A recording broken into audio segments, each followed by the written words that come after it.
But first, we've got to talk about the thing that everyone in the world, I think. You know what? Maybe you will let me know, Nick, because I don't know how much of the world has been in on this, but we got to talk about heated rivalry. We just have to. It is the new sports show. And Nick, we might have to start a secret hockey podcast to join our other secret podcasts. Anastasia, I have no idea what you're talking about. See, guys, this is what I mean. I could have predicted this that Nick would not know anything about heated rivalry. Like, I have to Are Google you it. you had to Google see guys, this is so on brand. This is so on brand for Ground Pass that Anastasia would be in on the latest hot TV show and Nick would be like, "I'm not even on social media." What is Netflix?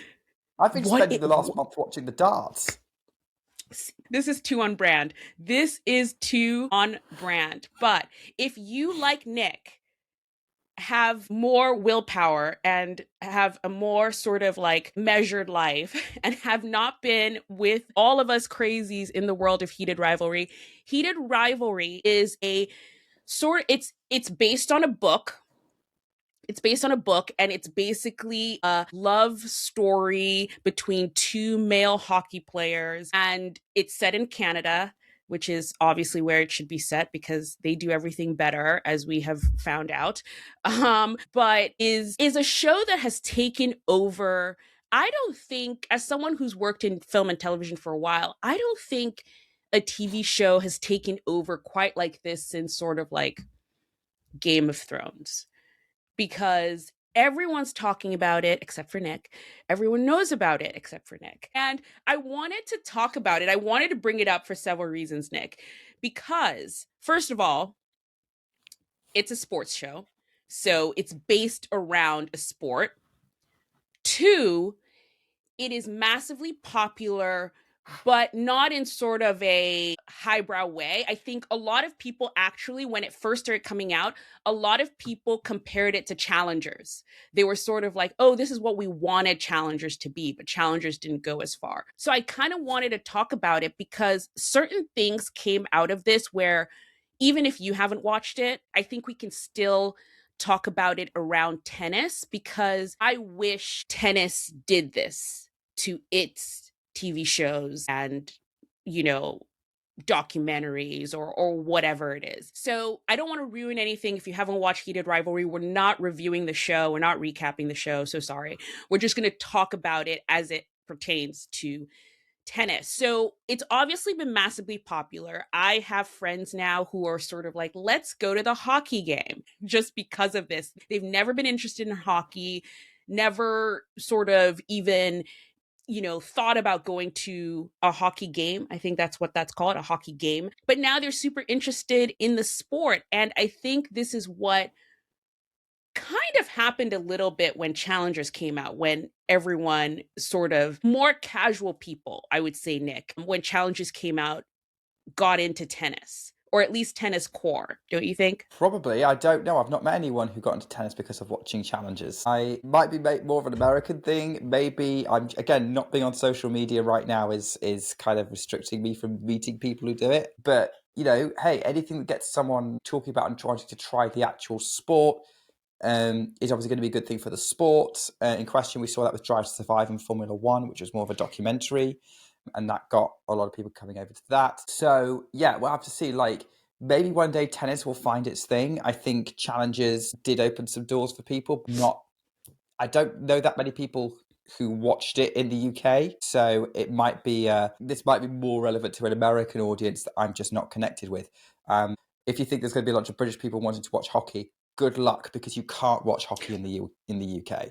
There's no way you can actually watch it. I know Wait, one guy really? who plays it, and that's it.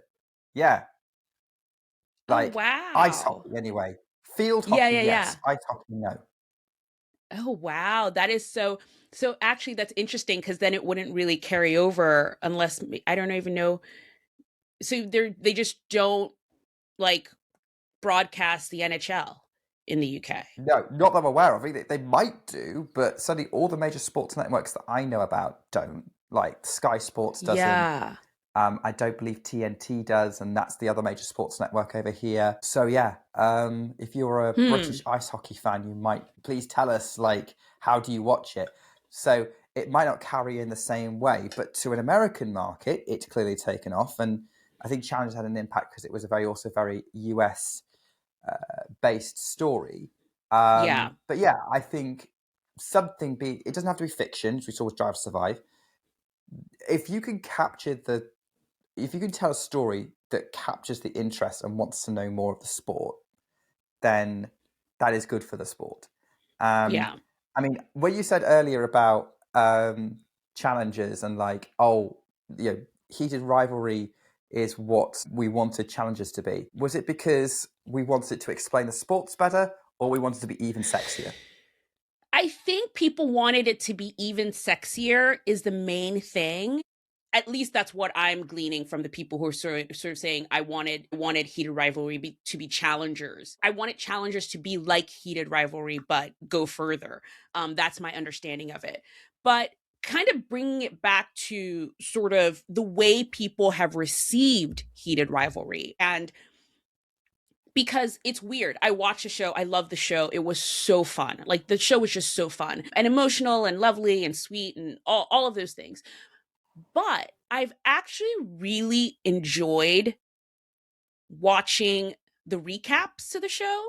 Like I've all of a sudden gotten into all of these hockey podcasts who are recapping the show, which I just find so hilarious. And I wanted to ask you what you think because, in my opinion, things like Challengers and Breakpoint come out.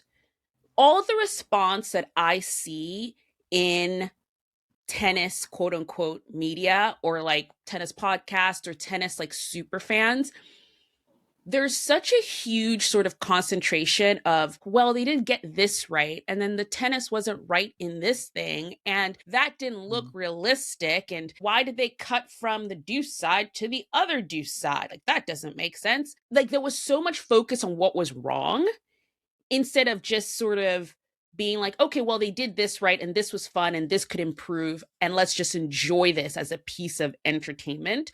Whereas with these hockey podcasts, nobody is talking about how bad the hockey is realistically. Like they make a bit of fun of like, you know, little mistakes that the show makes in terms of like the hockey, but they don't focus on that. They just like focus on the brilliance of the show. And I wonder what you think, because I think this is a specifically tennis problem. Like we get too nitty gritty into the tennis of it all versus just let's enjoy this show. And tennis Yeah, happens to benefit from it. yeah, I know what you mean. I think that is exactly, you're right, you're summing up what happened with Breakpoint, what happened with Challengers. Like, everyone wanted to. I think there's a lot of people in tennis who've become tennis fans who fell in love with the sport as it is and didn't need something else to sell it to them to make them interested, right? They liked the way the sport worked. And so they kind of expect other people to do the same thing and find it weird they don't. So, and I think that's just a generational thing. I mean, I'm including my generation, by the way, because I would say I kind of followed tennis for a similar reason. I just watched it and thought it looked cool. Yeah. Um, and with this, because yeah, you're right. I think you don't. I'm thinking that I'm trying to think of sports that aren't necessarily like mainstream, like everybody knows about. Like if you do a film about football, and I'm talking whatever you Americans play, the All right, uh, Nick. like generally that one's they get that right. Like they get that right. Nobody complains about an American football movie, an NFL movie, or anything like that. Similarly, if you do one about actual football or soccer, so um, that's what you get. So if I think about how F1 reacted to Drive to Survive, because I've been an F1 fan for probably longer than I've been a tennis fan, I remember like when Drive to Survive first came out, there was a lot of warm reception to it, actually. Mm. Other than people saying, "Oh, we would have wanted to see the top teams a bit more behind the scenes in that first season," but other than that, it was pretty good. They only had Red Bull; they didn't get access to Mercedes or Ferrari, but they got that for season 2. And I'd say the established F1 fans only started complaining about it in later seasons. Or there's a whole thing in F1 at the moment, like the fact there's people who complained about the quotes "Drive to Survive" fans, the people that only started watching because of it. And I think there's always going to be this divide of people who got into sport one way and really struggle with the fact that people are getting into the sport in different ways and like it for different reasons. And tennis does suffer from this, but a little bit. But it would suffer from it however much the thing captured the imagination, because how accurate something into the sport isn't going to be what captures people's imagination No, in a no. fictional show, for sure. Yeah, And to a certain extent, a documentary where you're trying to tell a story in a different way to how a story naturally unfolds in a sporting situation. It may well be they'll go, well, there's all these new people. Maybe if something is just hugely successful, they'll be nicer to it. But because yeah, it didn't necessarily take off in the same way, and it, we could afford to be a bit harsher on it. But yeah, I don't know. I think you could probably just say, just enjoy it. I think it does the trick. There are people who followed it, watched it. It was fine. It certainly wasn't. I think we can't afford to be less harsh on it. But yeah, the tennis world as a yeah. whole is, as we've discussed before on Nostalgia, very resistant to new things. Yes, it is. Yes, it is. Which is, and that's why I think this might be just so specific to tennis, because every time you kind of bring in anything like, oh, how about we get rid of best of five? Please never do that because that's ridiculous. Or, changing from 6 games to 4 or anything new, you just do get a lot of hoopla around it. And it's mostly because everyone just goes, well, this is just how it's been done before forever. And you're just like, that's not sometimes the best reason for something. I think we can find other things, but I do think there is an element of, because in my opinion, if you can't sell a show with the fan base, it's really hard for you to then translate it to anyone else, actually, really.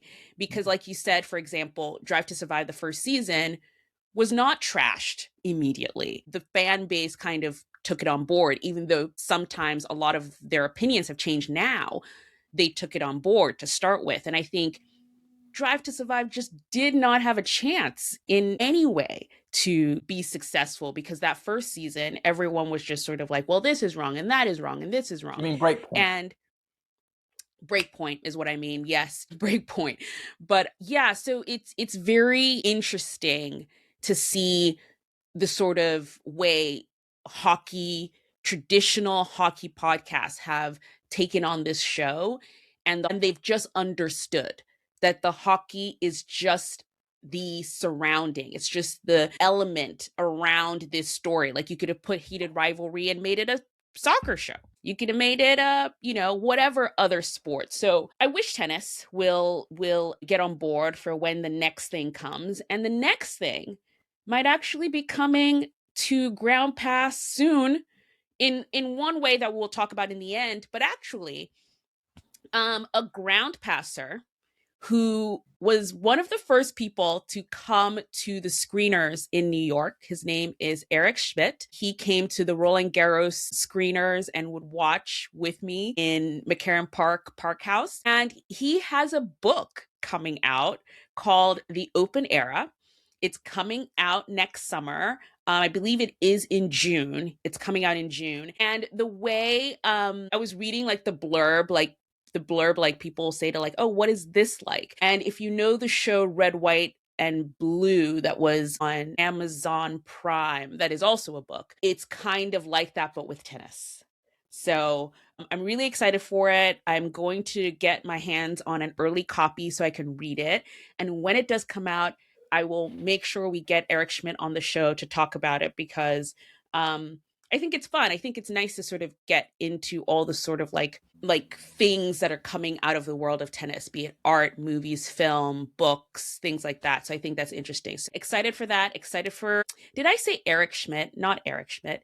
Edward Schmidt is what I You're meant. doing well, Sir Anastasia. I'm doing great. It's like I've never podcasted before, What but this time? is what happens.